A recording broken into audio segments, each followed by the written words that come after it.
All rise. He's Jamal Spencer. And he's Mark Skoll Jr. Sports Court is in session. Welcome to another edition of Sports Court. This past weekend, White Sox shortstop Tim Anderson and Guardians third baseman Jose Ramirez fought behind second base. It had social media buzzing. Both players have been suspended, but it led us to this week's topic. Should fighting be allowed in every sport like it is in hockey?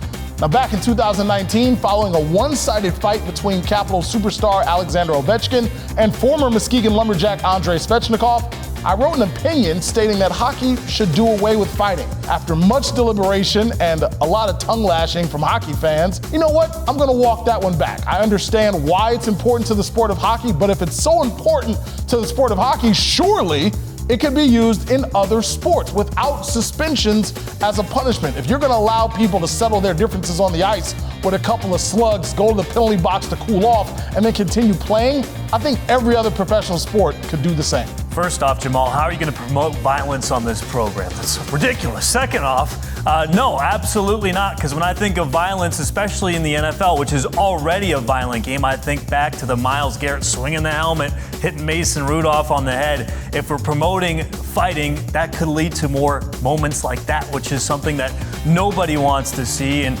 I just don't think it would be a great move to be fighting in every sport. I think it's a thing that's unique to hockey. Let's stick to hockey. Two things. First of all, we're not talking about kids. We're not talking about the peewee and the high school level, specifically talking about professional sports, all right?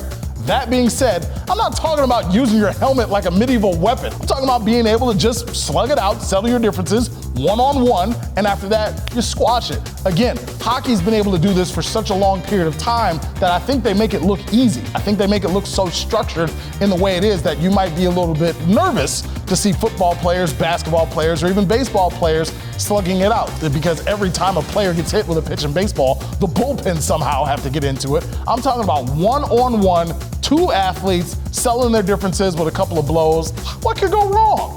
A lot could go wrong. I mean, you look at the Cortland Finnegan, Andre Johnson brawl from like 15 years ago where they were just going at it. Again, helmets were being thrown, but it was a legendary moment. And I think it's a moment that people talk about forever, but it's just very violent. You're promoting this violence. Malice at the Palace, we saw what that led to. There's a bunch of things that just could be really bad if we have fighting allowed in every single sport. All right, Mark, I'm not saying the fans should punch the players, but okay, I see your point. What's your verdict, jury at home? Comment on Facebook, and next week we'll highlight our favorite. Last week we argued who was the best fictional athlete, and the responses were numerous. Rocky, Rudy, who's actually a real person, by the way, Bobby Boucher, and Forrest Gump. But the name that showed up the most, the star of the Polk High Panthers, who had 4 touchdowns in a single game, none other than Al Bundy. Not only a champion, he can also get you a great deal on a new pair of shoes. See you next week. Sports Court is adjourned.